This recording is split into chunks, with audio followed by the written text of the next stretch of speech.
Apenas o puro suco do caos. A gente foi pra Huaca Puquiana. Desculpa se não for assim, gente. É difícil falar inca. E aí, chegando lá, eu já tinha visto na internet que não era realmente uma coisa de ruína. Tem poucas construções. E nós, né, a nossa geração, reconstruiu muita coisa. Porque parece que ali era uma montanha e praticavam, tipo, motocross. E aí é óbvio que isso com o tempo acabou danificando as coisas. Então quando eles descobriram isso, que faz pouco tempo, eles reconstruíram muita coisa para virar um sítio arqueológico. E aí chegando na porta, tinha um guia, senhor Afonso, grande amigo nosso agora. E ele disse que era muito legal, mas que tinha um outro lugar que era muito próximo da capital, que era Lima, que era muito conhecido entre os peruanos, que inclusive as escolas vêm aqui fazer excursões, que quase nenhum turista conhece, porque enfim, não é difundido, e aí a galera só vai pro que fica na capital, porque é mais próximo do hotel, porque em geral as pessoas não gastam muito tempo em Lima, o que é uma pena. E aí a gente pensou, por que não entrar no carro de um estranho, que a gente nunca viu na vida, e gastar dólares. E aí a gente foi, a gente tá aqui, então a gente desistiu da Huaca, não que seja um passeio que a gente considera ruim, a gente gostaria de fazer todos, mas esse aqui que a gente vai começar agora é muito mais complexo. Então vamos começar, o nome dele é Já falei errado. Pachacamac. A gente foi, aí assim, o complexo é 650 hectares de ruína, e aí tem um museu que faz parte do complexo que você pode visitar, e tem várias coisas que eles escavaram, enfim, itens de oferenda, muita coisa legal, sapato, eu vou deixar uns takes aqui, e aí depois você pode entrar nesse complexo, ou a pé e fazer ele com guia, só pode fazer com guia, ou você entra de carro com guia autorizado. A gente foi descobrir que o nosso guia é autorizado agora, né? Que a gente foi lá na bilheteria e ele deu a carteirinha dele. A gente falou, graças a Deus não vai haver sequestro. Porque a gente confiou no Afonso, né? Ele passou uma energia boa. A gente falou, vamos, em consequência. Mas aí, pode comer o resto. E aí a gente fez o museu, a gente tá tomando café e agora a gente vai encontrar com o nosso guia, Alfonso, pra fazer o resto do roteiro. A gente comprou esse doce, que é um doce da região de Lambayeque. Ele é uma mistura que vem com uma coisa que lembra um doce de leite, né? Só que na base de caramelo. Uhum. E essa frutinha que é cultivada desde a época dos incas, que é esse lúcuma. Lúcuma? É. Então, resumindo, camadinha de cookie. E aqui é um caramelo com... Lúcuma. É um leite de caramelo com lúcuma. Não sei nem como comer isso. Acho uma delícia. Tinha a opção ali com milho roxo, mas ele achou que valia mais a gente provar esse. Pra mim lembra muito doce de leite, mas não sinto uma lúcuma. Eu não saberia falar, nossa, que é uma lúcuma. É muito discreto, mas é bem gostoso. Beleza.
começar do começo. É muita informação.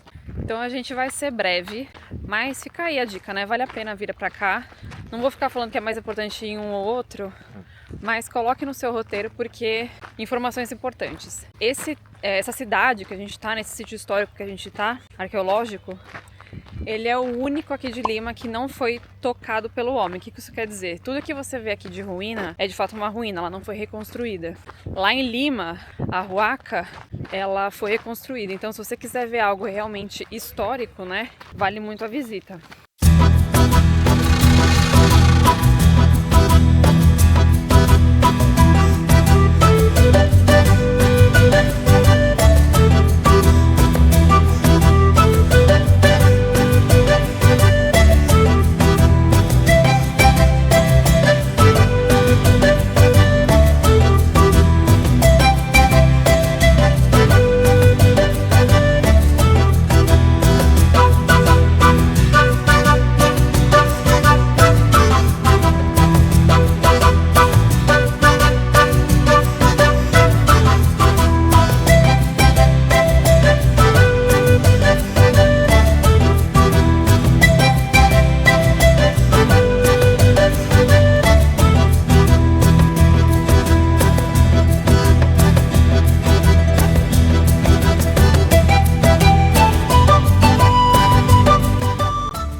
Que vivia aqui chamava-se Ishima. Você não vai encontrar esse lugar com esse nome, você consegue buscar no Google aí como Pachacamac, que era o nome do deus. Ele é o deus da terra e eles morriam de medo dele por causa dos terremotos que tem aqui no Peru. Eles achavam que era por causa do deus.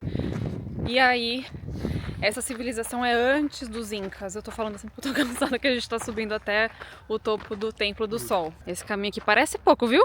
Mas é uma subida. O que é importante dizer, existiam 3 civilizações fortíssimas aqui e aí cada uma acreditava num deus. Essa civilização Ishima era nesse deus da terra.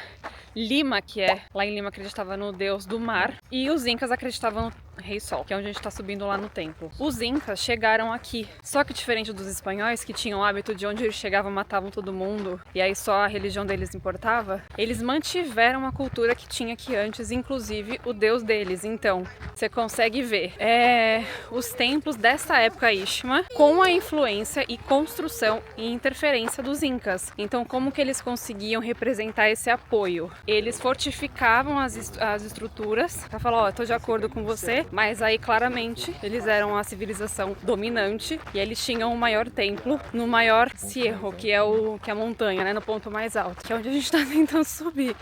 Tá difícil. Os Ishmas, eles viviam aqui, só que aí os Incas, eles vieram e tomaram toda a região aqui. Como a Lari comentou, eles têm toda essa parte de preservação da cultura e do povo que eles estão indo. Então eles tinham uma semana onde eles faziam todas as oferendas e tal. E aí na semana seguinte vinham as oferendas pro Deus Sol, que era as oferendas pro Deus do povo Inca, né? Só que assim, aquela construção lá longe, você consegue ver, tipo assim, o topo dela. Eu vou colocar um take aqui do filme que a gente fez lá embaixo. Esse palácio, você tá vendo janela, você não tá vendo porta. E era o último andar, então tem muita coisa pra baixo. Vou colocar o take também da parte que eles escanearam isso aqui via satélite, então a gente sabe que tem muita construção aqui embaixo. Só que obviamente não vai escavar tudo, porque tem risco de desmoronamento, etc. Tem a preservação. Mas com os tempos, mais de 800 anos de tempestade, terremoto, acabou sendo soterrado. Uma coisa muito curiosa. Vocês estão vendo que tudo isso aqui é deserto, certo? Por que só aquela parte ali tem vegetação? Tem uma breve noção assim que os Incas, eles tinham toda essa parte de desenvolvimento de arquitetura, só que eles também trouxeram para cá toda a engenharia de encanamento. Como se fossem os aquedutos que os romanos faziam na época para conseguir levar a água de um lugar muito distante para esse. A gente tem um rio aqui próximo, então basicamente eles pegavam esse encanamento, né, entre aspas, e conseguiam trazer água para em volta do palácio, que esse palácio era importantíssimo para eles. Esse palácio aqui, do mato, ele era um palácio muito querido, né? Eles simplesmente pegavam do entorno aqui meninas entre 8 e 15 anos de idade. Eles classificavam em 3 categorias. Uma era muito bonita, elas iam para os caras nobres para servir como esposa, princesa. A segunda categoria eram as médias e elas serviam como sacerdotisa, não, sacerdotisa não, sacerdotisa era o primeiro. Serviçais. E o terceiro grupo eram as feias, coitadas. E aí sobrava pra elas o quê? Sacrifício, acredita? E ali lá é um cemitério de meninas, porque elas fugiam, né? Elas não queriam nem casar, nem ser sacerdotisas, nem ser sacrificadas. Elas queriam a vida que elas tinham antes. Então ali tem um sítio arqueológico gigante, tem várias múmias de menina lá. Então esse palácio era o palácio que eram feitos alguns sacrifícios e tal. E ali naquele templo que a gente foi agora também. Então chegamos no templo. Eu só quero falar uma coisa, que abram a sua mente, tá? Isso aqui não é terra. Isso aqui embaixo são ruínas. A gente não consegue ver porque a gente basicamente tá no teto dela, tá? Tudo isso que a gente vê, tudo isso que só toca é essa cidade, essa civilização perdida. Então fica aí, né? A imaginação de vocês. Então esse é o principal templo, que foi o templo criado pelos Incas, dedicado ao Deus do Sol. E a gente tá caminhando aqui no alto, consegue ver todo o sítio arqueológico. Tem muita coisa que a gente não consegue acessar, porque turista é foda, né? Vê uma pedra, escreve já Vinícius te amo, 2024. E aí é lógico que eles têm que fechar. Tem uma boa parte aqui que você consegue acessar e é muito válido. Ali no fundo tem o Oceano Pacífico, um navio gigantesco chegando. Ó, aqui dá pra ver bem a área de vegetação em comparação com o deserto. Até hoje isso é irrigado por esses encanamentos, tá? Uma outra informação importante também é que aqui a conquista do povo Istma pelo povo Inca, isso aconteceu em meados do Império Inca. Machu Picchu foi o ápice. Então aqui as construções, cortes de pedra, encaixe e tal, ainda estava meio que em período de desenvolvimento. Lá foi o topo. Era um grande laboratório, né? E é muito bizarro a gente ver como o pessoal antigo, né, no caso do povo Inca, eles não tinham uma escrita, né, para passar essas informações adiante e tal. Como é que eles conseguiram desenvolver tal ponto de engenharia, né, para construir essas coisas de tipo assim de 15, 20 metros, com esses cortes super bem feitos, sendo que nenhum tipo de registro foi encontrado.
A gente chegou no topo do templo e aí tem essa passagem aqui.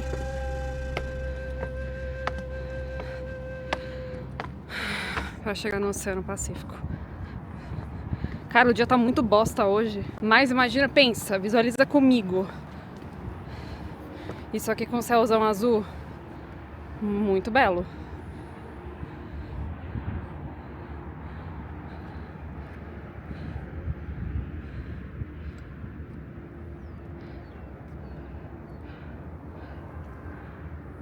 Uma coisa que a gente descobriu também é que a Huaca Pucllana fica lá em Lima. Ela é na verdade uma montanha onde faziam sacrifícios para esse deus do mar, que era dos Límax, né? Que fica em Lima. E uma coisa muito curiosa que chama a atenção aqui é que a gente não vê turista nesse lugar que a gente tá, né? Não sei porquê. Não sei se não é muito difundido, não sei o que acontece. Mas assim, pros peruanos esse lugar é muito sagrado. As escolas vêm aqui. Tem muita gente daqui do Peru para conhecer, né, a própria história. Eles têm essa cultura muito forte das tradições que eles tinham antigamente, obviamente conhecer a cultura, mas a gente não viu nenhum turista até agora. Nem no museu, nem aqui na ruína, em nenhuma parte aqui do sítio arqueológico.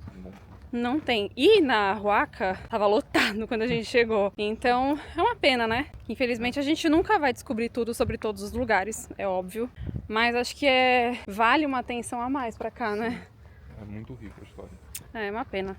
Eu disse pra gente exercitar a nossa criatividade, mas eles foram mais espertos e fizeram uma maquete. Olha esse templo. Dá pra ter uma ideia da magnitude disso, né?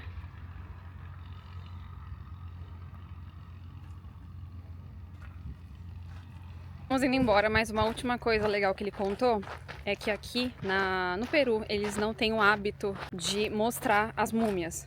Eles têm um respeito imenso pelos ancestrais e aí não é como o resto do mundo, mas eles não expõem as múmias. A única exceção são as catacumbas, né? Enfim, eles fazem o passeio lá, mas as múmias que são aqui escavadas ficam apenas como registro arqueológico, eles utilizam isso para pesquisa. Isso não vai para público. Achei respeitoso. Eu não sei se eu também ia querer que vissem as minhas múmias. Se fosse uma múmia, eu não ia querer ser vista. Mentira, acho que eu ia sim. Mas achei bonito. Tô com os incas. Ah, ele tá vindo buscar a gente de carro.